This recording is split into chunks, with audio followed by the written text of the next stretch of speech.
Hello all. तो चलिए आज हम लोग एक शॉर्ट क्वेश्चन डिस्कस करते हैं from the chapter surface area volumes.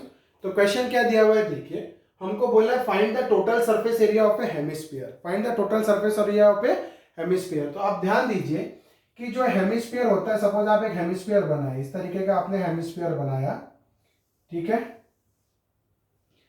तो हेमिस्फीयर को आपको समझने के लिए उसका पहले शेप समझना पड़ेगा। सपोज आपके पास एक लेमन है और लेमन को आप कट कर देते हो, तो ये जो येलोइश पोर्शन होता है ना, उसको हम लोग क्या बोलते हैं, curved surface area. Yellowish portion को क्या बोलेंगे हम लोग, curved surface area of hemisphere.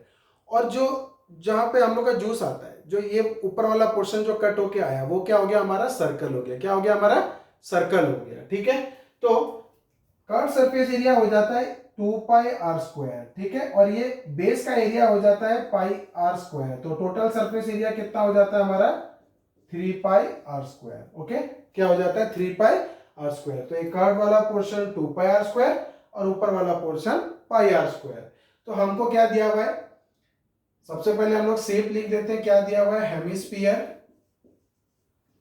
ठीक है। उसका रेडियस हमको कितना दे दिया हुआ है, 10 सेंटीमीटर। और हमको निकालना है total surface area of a hemisphere. तो total surface area of hemisphere कितना हो जाएगा, 3πr²। और पाई की वैल्यू कितनी यूज करने के लिए दी है आपको, 3.14। तो कितना हो जाएगा, 3 इंटू 3.14 इंटू आर कितना दिया हुआ है आपको, 10।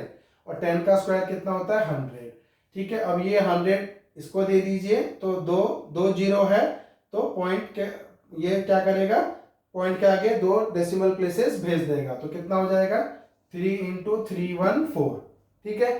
और 314 इंटू 3 कर दीजिए, 3 4 जा 12, 3 1 3 1 जा 3 4, 3 3 जा 9। तो कितना आ जाता है, ये 942 सेंटीमीटर स्क्वायर हमारा निकल गया टोटल से surface area of the hemisphere, जिसका रेडियस है कितना, 10 सेंटीमीटर। तो आगे के वीडियोस में हम धीरे धीरे कॉम्प्लेक्सिटी लेवल के क्वेश्चंस बढ़ाएंगे, हल्के हल्के डिफिकल्टी लेवल में जाएंगे और अपनी अंडरस्टैंडिंग क्लियर करेंगे।